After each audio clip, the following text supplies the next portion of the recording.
Halo, apa kabar semuanya? Balik lagi dengan Putu Reza di Project Review. Dan akhirnya Huawei punya tablet baru lagi. Ini dia, namanya Huawei MatePad Pro 12.2 edisi 2025. Masih tablet yang tipis, ringan, layarnya bagus banget, dan sekali beli langsung komplit. Dapat stylus sampai keyboard yang inovatif banget karena ada tempat buat naruh stylusnya sendiri. Tablet Huawei masih jadi perangkat 3-in-1 yang mencoba ngasih pengalaman lebih dari laptop dan bisa mengakomodir user casual sampai profesional. Dia bisa jadi alat produktivitas sekelas PC, bisa jadi alat kreatif untuk gambar-gambar, dan itu ya bisa juga menjadi sebuah tablet. 3 fungsi dan 1 perangkat dari Huawei. Buat yang ngikutin video-video soal Huawei, mungkin ngeh ya kalau Huawei bukannya baru ngerilis tablet ya awal tahun ini. Itu betul, tapi yang itu adalah versi 13,2, sedangkan yang bakal saya omongin sekarang ini adalah yang versi 12,2 inch. Jadi bisa dibilang ini adalah versi baru dari yang sebelumnya lagi dengan angka yang sama.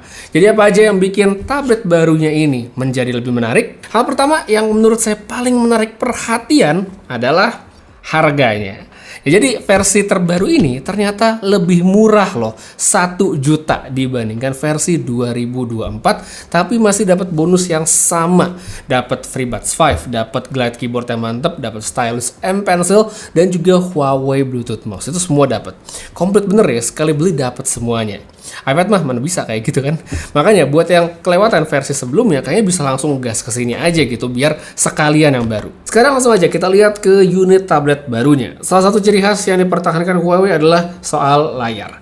Layarnya masih sama bagusnya. Papermate yang sangat memanjakan mata, bebas mantul-mantul, silau-silau pas kena lampu, atau saat dipakai di tempat yang terang banget. Apalagi brightness-nya sekarang udah 2000 nits, jadinya aman banget. Nah, balik lagi ke topik Papermate yang tadi saya sebutin, itu seperti menunjukkan bahwa Huawei mulai serius menjadikan Papermate sebagai identitas produk mereka. Bisa dilihat dari 3 MatePad Pro terakhir, termasuk yang ini, semua itu udah pakai layar Papermate. Jadi mungkin ke depannya nggak usah pakai tulisan Papermate pun sebenarnya udah defaultnya kayak gitu. Terus untuk panelnya ini juga tetap bagus, tandem OLED, jadi masih punya visual yang bagus banget seperti soal warna dan kontras.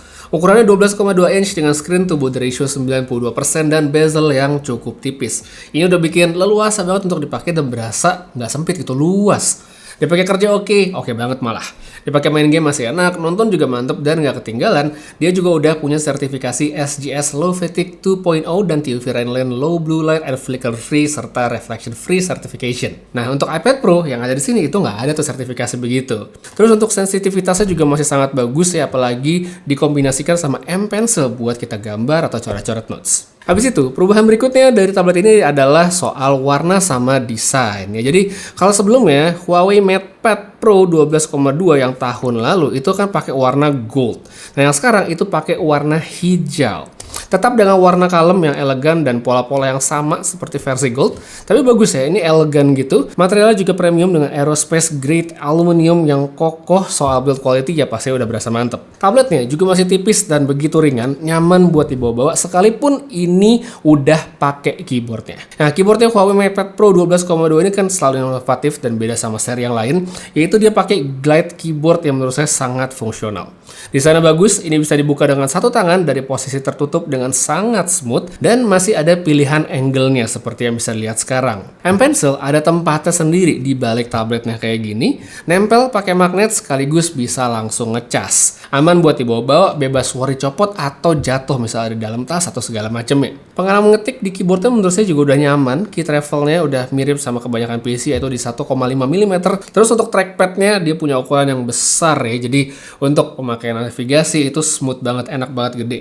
Nah, ini kalau misalnya penasaran dibandingin sama ukuran trackpad yang ada di keyboardnya iPad, nah ini punya Huawei lebih gede. Terus yang menariknya lagi, warnanya ini kita bisa lihat boleh putih ya seperti sekarang, tapi dia tuh gampang banget dibersihin. Jadi mungkin kena kopi, kena saus, kena kecap kali ya, itu tetap gampang, tinggal dilap langsung bersih lagi. Kemudian untuk bagian kamera di sini juga berubah ya desainnya seperti yang bisa dilihat sekarang, tapi sebenarnya dari segi specs masih sama-sama aja. Kamera masih bisa cukup diandalkan untuk kita ngambil foto-foto kalau emang dibutuhkan. Lanjut lagi, hal berikutnya yang saya notice juga di tablet terbarunya Huawei ini adalah dari segi chipset. Seperti biasa, Huawei pakai chipset yang mungkin sebagian dari kita tidak familiar. Jadi untuk MatePad Pro terbaru ini dia pakainya adalah Kirin T92A octa-core. Nggak familiar lagi kan? Jadi saya notice untuk peningkatan dari segi Antutunya, ya dulu yang sebelumnya tahun lalu itu dapat angka di 600 ribuan. Nah sekarang di versi barunya sudah menyentuh 900 ribuan untuk pengujian di Antutu. Nah di tablet barunya ini, Huawei juga ngasih opsi multitasking baru yang namanya adalah live multitasking yang memudahkan kita untuk membuka 3 aplikasi sekaligus secara samping-sampingan. Jadi misalnya kita ada browsing, ada notes, ada zoom atau apapun, itu bisa dibuka bersamaan seperti yang bisa dilihat sekarang. Nah balik lagi ke soal angka Antutu tadi, mungkin sebagian bakal langsung kepikiran, wah angkanya kecil ya bang ya. Mungkin sebagai bakal mikir kayak gitu. Kalau tolok ukurnya HP zaman sekarang ya mungkin angka segitu emang kelihatan kecil ya. Tapi kita di sini ngomongin sebuah tablet Huawei yang saya juga bisa bilang unik sendiri gitu. Unik karena mereka seperti menyasar market yang sangat spesifik, yaitu kayak di sini tuh adalah kalangan pekerja atau profesional dengan mode produktivitasnya. Ya, saya ngomongin tentang PC level WPS Office yang emang udah menjadi ciri khasnya Huawei dalam beberapa seri terakhir ya. Aplikasi gratis yang begitu powerful dan tidak ada di tablet manapun selain Huawei, dan ini masih konsisten memberikan experience ala desktop PC pada sebuah tablet. Aplikasi WPS emang bisa kita download di tablet lain, tapi menunya itu beda karena ya di merek lain itu masuknya adalah versi mobile. Nah, coba ya teh, sini saya bandingin antara WPS-nya di Huawei dan juga di iPad Pro 11 yang M4 Pro terbaru. Menunya bisa langsung lihat beda di mana Huawei jauh lebih komplit dan mana ini akan sangat berguna bagi mereka yang membutuhkan semua fungsi pengolahan dokumen secara lebih profesional. Di PC level WPS Office ini kita bisa buka semua ya. Jadi dari Word, Excel, PPT bersamaan dalam tab yang berbeda.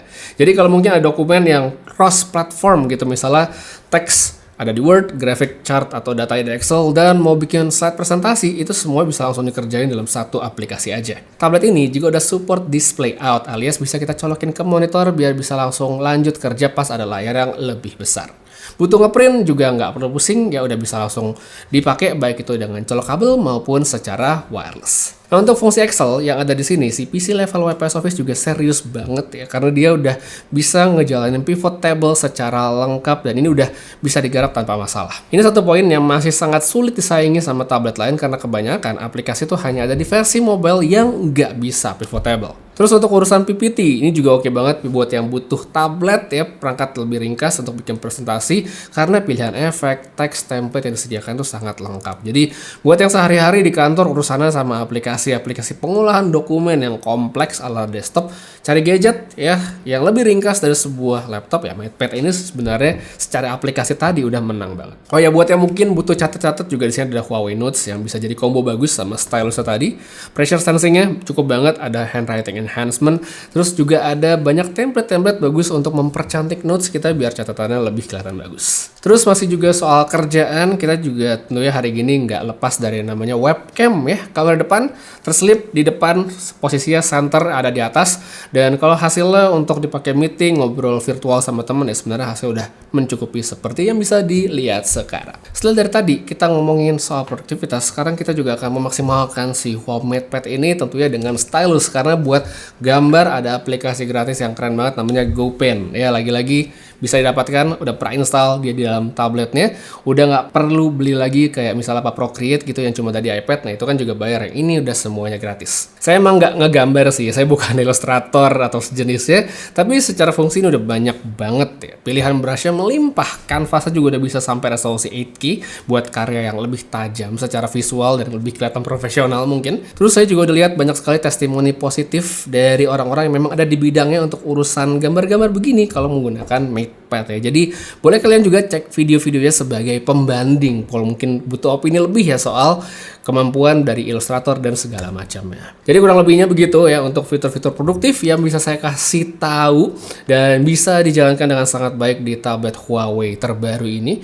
Sesuatu yang memang sangat unik, sangat spesifik dan belum bisa disaingi sama tablet lainnya. Nah untuk aplikasi seperti Zoom, kayak Google Meet, atau aplikasi produktivitas lainnya seperti Gmail, WhatsApp, hingga YouTube itu udah bisa kita download langsung di Huawei App Gallery dengan aman dan nyaman. App Gallery dan Gbox sama-sama mengutamakan keamanan ya by the way. Jadi setiap aplikasi yang diinstal itu pasti ada scan-scan malware-nya, deteksi untuk spam dan segala macam, verifikasi keamanan. Jadi udah nggak perlu khawatir lagi soal keamanan dari segi aplikasinya. Kalaupun nanti kalian menemukan masalah saat download aplikasi atau instalasinya, kalian juga bisa langsung minta tolong di hotline-nya Huawei dengan nomor yang ada di layar seperti sekarang. Lanjut ya, sekarang kita ngomongin soal specs lain ya. Satu lagi yaitu tentang baterai yang ada di MatePad Pro terbaru ini. Kapasitasnya memang masih sama, yaitu di 10.100 mAh dengan charging 100 watt. Dipakai seharian, menurut saya sih pasti nggak masalah ya, nggak cepat habis harusnya. Saya cobain buat nonton film, ya streaming Netflix 1 jam, nggak butuh baterai yang banyak. Untuk ngetik, browsing pun juga demikian. Habis itu misalnya dipakai untuk video call, pakai Zoom meeting itu juga irit sekali ya. 30 menit saya pakai itu hanya berkurang 7% aja baterai. Jadi ini udah tergolong awet untuk pemakaian produktivitas, apalagi saat kita mobile. Jadi untuk impression yang saya dapetin dari Huawei MatePad Pro terbaru, ini memang bisa menjadi pilihan yang menarik untuk para kaum produktif, pekerja, profesional, ilustrator, dan tentunya ya untuk user casual tablet juga. 3-in-1 ya, device yang sangat layak diperhitungkan, apalagi kalau semua skenario yang itu memang bisa kita maksimalkan. Harganya juga sangat kompetitif menurut saya untuk specs dan kelengkapan yang ditawarkan. Dan ini yaitu dia dapat di angka 12.999 dan tersedia mulai tanggal 25 Juli nanti ya. Kapan lagi kita bisa dapat tablet harga segitu? Komplit, layarnya udah tandem OLED ya, udah dapat Papermate juga layarnya, aplikasi full desktop gratis, terus dapat keyboard yang keren, stylus dan mouse pula. Jadi ya emang ini mantep banget dan kayak kompetitor Apple could never kayak begini. Jadi kalau misalnya dirasa cocok, langsung aja cek link yang ada pada kolom deskripsi yang ada di bawah. Untuk sekarang, kayak cerita dulu sedikit omong-omong singkat saya tentang tablet terbarunya Huawei. Semoga bisa menjadi tambah referensi bagi yang membutuhkan. Putar saya pamit, sampai ketemu lagi di video berikutnya. Dan seperti biasa, have a nice day.